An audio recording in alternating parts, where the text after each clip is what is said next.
diggante boobu vraiment dafa yàgg. même mag ñi sax buñ génnee dañ leen war a xool waxuma la xale yi. vraiment doy na war trop alors Thioune dañuy ñëw ci li nga xam ni ñu ngi ko doon waxtaanee muy Sénégal nu fas yéene ko génnee ci liste bi nga xam ni moom mooy les pays les moins avancés tey ki nga xam ni moom mooy dafa am communiqué bu daal di bàyyeekoo fële. ca ministère de l'intégration africaine et des affaires étrangères daal di génnee benn communiqué par rapport ak ci mbir moom Bijou envoyé naa la communiqué bi le ministère de l'intégration africaine et des affaires étrangères tient formellement à apporter des précisions au sujet des allégations faisant état d'un retrait du Sénégal de la catégorie des pays les moins avancés. Il s'agit plutôt de l'amorce d'un processus pouvant mener au retrait du Sénégal de cette catégorie au bout d'une transition de 5 ans, suite à la recommandation du Comité des politiques de développement de l'Organisation des Nations Unies.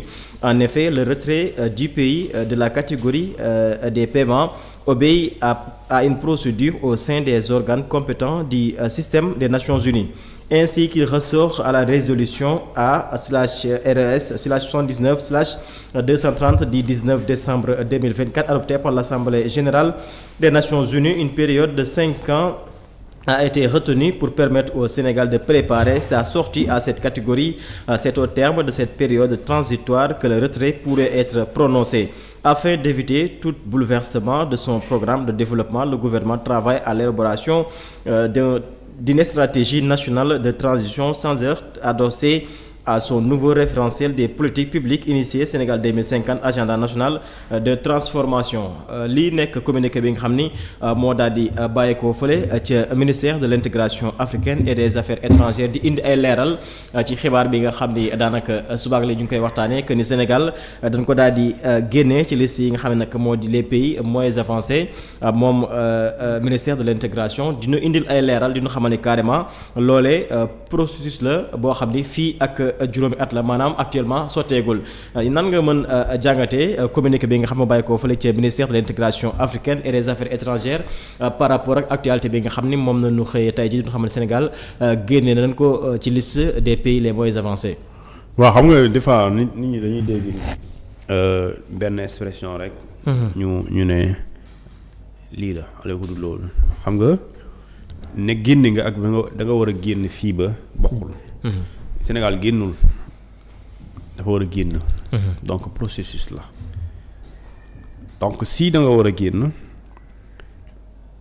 mooy tey période bii ba période bee. Donc c'est une période de 5 ans. Donc c'est à partir de 2025 jusqu'à 2030.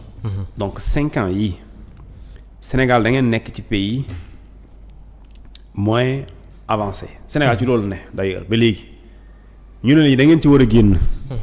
Donc yéen a ngi ci yoon pour génn ci léegi yoon boobu noonu 5 ans lay durer fii ba 5 ans na ngeen def jéego yi waral ngeen mën ci génn waaye jéego yooyu na ngeen xam ne c'est comme ni ñu ne yaa ngi dem doxal nga jëm fële waaye nag ci biir dox bi mën na am perturbation wala mën na am événement bi tax nga war a tardé. léegi ñu ne même événement boobu amee. fexeel ba mu la déranger ba mu la perturber ba mu la yàqal sa dox continuer. Donc Sénégal aussi c'est ça d'ici 2030 war nañ ci génn. suñ ci génnee nag dafa am li tax nga génn si daal di wax kese c'est-à-dire que dafa am plan de développement économique boo xamante ne da nga koy teg mu war la yóbbu ci fi nga ne. nga jóge fi dem ci pays développé du wax maanaam fee la yi ñu dund la. Économiquement nga gis ne réew mi dafa développé. Vécu quotidien sénégalais yi nga sentir ko ci donc loolu la ñu naan pays développé donc pays développé doo dem ñu ne la pays développé nit ñi am problème lekk déedéet. Pays développé nit ñi am problème dem liggéey déedéet loolu donc effectivement le Sénégal a 5 ans. Pour génn ci léegi nag nu mu ciy génnee Sénégal par exemple parce que le monde aujourd'hui partout dafa am réalité économique difficile yi fi ne. Mooy pauvreté dafa am. ñàkk liggéey dafa am mu am li ñuy tuddee réalité liée au réchauffement climatique. Gis nga fan yi passé at weer yi passé li nga doon gis ay débordement loolu yëpp réchauffement climatique moo ko waral te France mucc ci. li am Mayotte jamono ji France. lu ëpp 100 Français ñu dëkk Mayotte ñoo ci faatu. benn cyclone moo ñëw ravager lépp écrasé ay nit ñu dee. jamono ji bokk na ci problème bi gën a rëy ci France mooy la Mayotte. États-Unis également cyclone amoon na fa. donc ça c'est lié à ce qu'on appelle au réchauffement climatique ça c'est des réalités. léegi nag yooyu nag ñu ne la nga sóoraale ko comme événement yi nga xamante ni par exemple le Covid-19 pandémie bi. c'est venu c'est parti mais les séquelles sont là. Il y a eu des conséquences économiques, il y a eu des impacts négatifs économiquement parlant. Donc il faudrait également aller dans le sens justement de régler ces questions difficiles économiquement parlant. Léegi nag état au Sénégal ñu ne ko léegi mën nga jóge ci pays moins avancés ñu tuddee leen la les pays yi nekk ci PMA. léegi nag pour nga jóge ci da ngay teg lu dëgër li tax nga war ci mën a jóge waaye boo fiy jóge aussi da nga sóoraale. ci jógin bi. fii ba 5 ans yi mun na am jafe-jafe ci wàllum économie waaye na nga ko war a contourner. mu bañ a chambouler yow sa plan. et loolu état au Sénégal ci loolu la nekk mun gëm naa ne mën na ci génn parce que ñu ci jàll ba génn si. gënuñu Cap-Vert jàll na ci génn na si. Guinée bi équatoriale bi. jàll na ci génn na si donc ñun aussi ñooñu buñ ko mënee jàll rek ñun tey mën nañ ko franchir. donc loolu la ñu mën nga ko tuddee sax le sirat économique. par exemple. jóge ci phase bi dem phase V et lépp luy transition dafa métti. xale sax boo koy feral tey balaa muy tàmm bàyyi weenu yaayam. fan yooyu njëkk day jooy. day métti léegi diggante bu muy bàyyee ak bu mu koy tàmmee yow yaa koy créer benn habitude boo xamante ni doo ko def sevrage brusque mais da nga koy tàmmal ba muy namp di bàyyi et cetera mu toog ñaari weer un jour du namp. mu dem ba tàmm ko mu dem 2 jours du namp mu dem tàmm ko su boobaa day dem ba bu légusee namp ak ñàkki namp lay yemale su boobaa. mun na balaa muy tàmm ñàkk namp bi day saf day métti si moom. mais day fekk mu ngi koy tàmm progressivement donc Sénégal aussi c'est ça. Donc c'est une transition bu war a am dans une période de 5 ans. À partir de 2025 jusqu'à 2030. Donc loolu avant 2030 il y aura un programme. boo xamante ni mën nga dem dans le programme Sénégal 2050. Donc c'est dans ça qu'on va mettre également des stratégies permettre Sénégal mën a taxaw économiquement parlant. mais ak situation bi nii maanaam contexte bi nga xam ni moom la Sénégal nekkee yaakaar nga dina doon lu nekk. naam loolu noonu bëgg mu nekk mais nañu taxaw tuuti ci réalité bi tey jii booy xool taux de chômage bi bëri na manque emploi bi bëri na booy xool aussi dette bi nga xam ne moom la fi nguur gëlee bàyyi woon bëri na nguur gi aussi bëgg amal li nga xam nag moo la reddition des comptes loolu yëpp boo koy jël di ko tënk fii ak li nga xam nag moo di juróomi at amaan na dina am loo xam ni du matale est-ce que tey jii processus boobu yaakaar nga mu sotti fii ak 2030 comme ni nga ko junjee. waaw xam nga reddition des comptes vraiment loolu. C'est une question plutôt judiciaire. Parce que waru sa nekk liggéeyum exécutif. bu dee da ngay wax mbirum ni nga yoroon réew mi foo leen dugal dépense alal ji et cetera. kooku liggéeyu administration judiciaire la nga dem yóbbu ko justice mu traité parce que am na ay rapports yu wax loolu nga bàyyi la ñuy def seen liggéey. mais exécutif liggéeyam fa la war a concentré wu mooy tey. ñun on a gagné la présidentielle. Le 2 avril ñu daal di jiital daal di teg Bassirou Diomaye Faye mu prêter serment. alors ñu am benn mandat de 5 ans léegi nag ñun ñu am benn programme bu ñu wax ne programme national de stratégie nationale de développement. Du Sénégal donc ci biir plan boobu nga dëxëñ ci nooy def les voies yi ngay jël. ak les moyens yi ngay utiliser ak les moyens yi ngay soxla pour daal di doxal li nga xamante moom mooy. réew mi. léegi ci doxal boobu nag certainement booy jël parce que économie sëñ bi lu ci ëpp dafa am prévision mooy li ngay bëgg ak li ngay sóoraale parce que li ngay bëgg des fois mën na am réalité bu ñëw di chambouler sànq nee naa la lu ñu tuddee les phénomènes naturels. loolu bi yàlla nga xamante ne yàlla moo koy dogal loolu même bu fekkente ni yow bi ngay defee sa plan sóoraale ko woon. bu dalee sa réew wala sa askan obligatoirement da nga amuloo choix da ngay ñëw intervenir pour régler question yooyu. léegi fekkente ni yow xaalis boobu ngay utiliser da nga ko doon denc wala da nga ko doon outil pour yóbbu ko feneen. te mu am loo xam ne dafay ñëw intervenir te sóoraalewuloo koon loolu il faut nga am réactivité pour nga mën a faire face à ces réalités yi nga xamante ni. tey des fois dafay nekk ce qu'on appelle de l'impériosité ou bien de l'urgence. léegi nag li nga xamante moom mooy Sénégal donte am nga bor am nga ay dépenses yi nga war a def am nga ay investissements yi nga war a def comme tous les pays amul benn réew par exemple même États-Unis nee nañ c'est le pays le plus endetté mais aujourd'hui malgré mu nekk ci niveau boobu terewu ko yaa ngi gis muy gën a dox. économiquement les États-Unis sont très forts léegi nag ñun du problème de lépp. une question de li ñu tuddee l'utilisation des fonds. Et aussi une question de pertinence des dépenses, c'est-à-dire que l'argent que nous avons, l'argent que nous empruntons, les dettes que nous contractons, fan lañ koy dugal xaalis boobu noonu.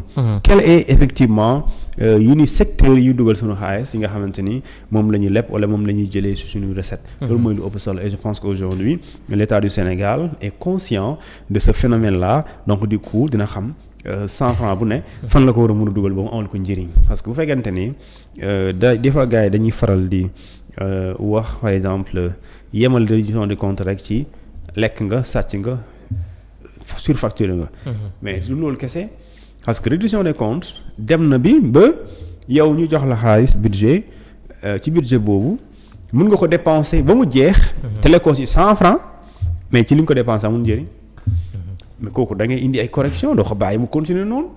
bu dee service la ñu ne la inondation dugal nañ ci 10 milliards. nga gis 10 milliards yi dépensé nañ lépp par exemple supposons kenn détourné wul 100 francs.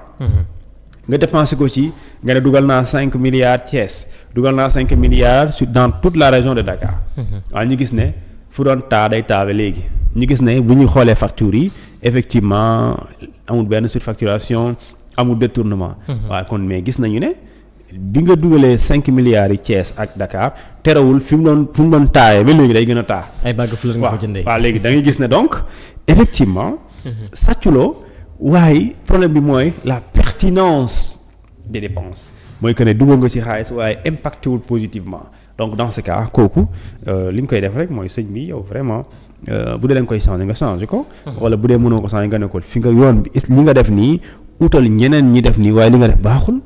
xam nga kooku jotewul ak sàcc kooku mais comme aussi mën nga def réduction des comptes nii ñu ne ko 10 000 francs mooy lii nii nga jël 5 000 yóbbu ko sa kër. wala jëndee ko xaw ma lan nga jël 5 000 yi dugal maanaam lu la jox rek nga denc ci dara bu ñu la waxee lii 100 000 lay jar nga jëndee ko 200 000 100 000 francs yi nga yóbbu ko sa kër. donc loolu je dis bien l'État du Sénégal est conscient de cela parce que ça c'est des mauvaises pratiques de gestion et de gouvernance et je pense que suite à ça.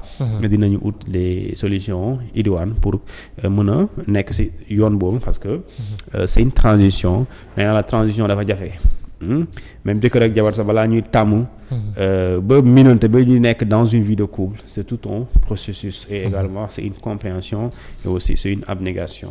alors tey jii bu yàlla defee Sénégal génn ci liste boobu ban jeexital lay am ci dundunu askan wi. waaw xam nga déjà bu la waxee ne le taux de chômage du Sénégal dafa wàññeeku ça veut dire que booy xool ci vraie vie bi da nga war a gis sénégalais yi ñuy liggéey. suñ la waxee le taux de pauvreté bu Sénégal dafa wàññeeku. jaru ngay xool gauche xool droite soo xoolee ci askan bi war nga mën a gis askan bi ñu ngi gis ne seen dund mu ngi soppeeku. donc loolu la c'est-à-dire que warul nekk ci chiffres yi mais dafa war a feeñ ci vécu quotidien des Sénégalais. et de la même manière aussi buñ la waxee ne Sénégal mu ngi woon ci pays les moins avancés jóge nañ ci pays les moins avancés léegi nous sommes des pays.